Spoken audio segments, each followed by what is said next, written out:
The Reserve Bank of India released its July edition of the monthly bulletin, and of course, as always, there is a segment on the state of the economy where the Reserve Bank of India has said that the tapering of the second wave, coupled with an aggressive vaccination push, has brightened the near-term prospects for the Indian economy. So RBI does think that the prospects are much better, but there are a lot of pressures as well, especially a not strong rise in demand is something that RBI is seeing that could be a pressure in the long term, and that is yet to play out really well. So what the RBI has said that while several high frequency indicators of activity are recovering, a solid increase in aggregate demand is yet to take shape. They have said that on the supply side, agricultural conditions are turning buoyant with the revival in monsoon, but the recovery for manufacturing and services sectors has been interrupted by the second wave. Of course, we saw again at least 2 months of lockdowns and restrictions and extremely high number of cases.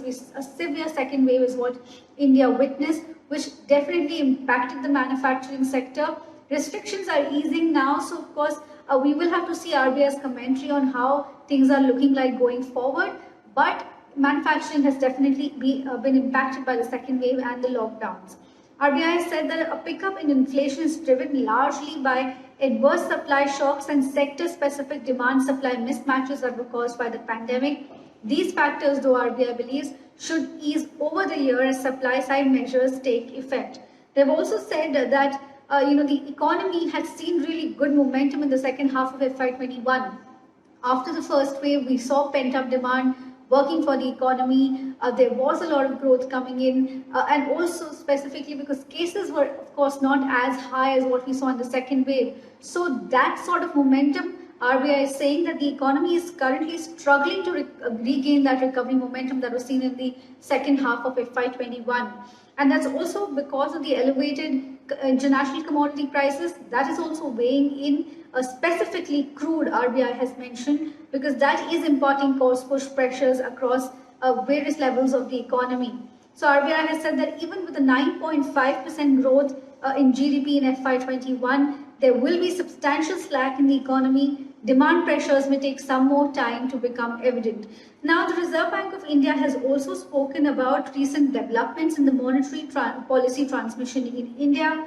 The RBI has said that the transmission of policy repo rate changes to deposit and lending rates of scheduled commercial banks has improved substantially since the introduction of external benchmark linked lending rate regime in October 2019. There's also data that RBI has given to support this. They have said that they've collected data from banks.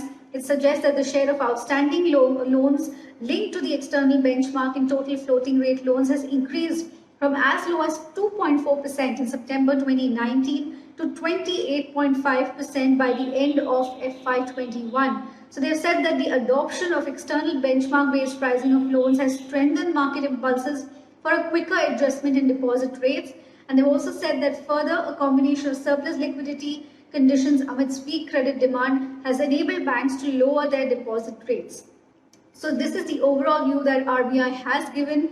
And of course, the most important comments are on demand, a sustainable, strong demand wave emerging. That is something that we are yet to see.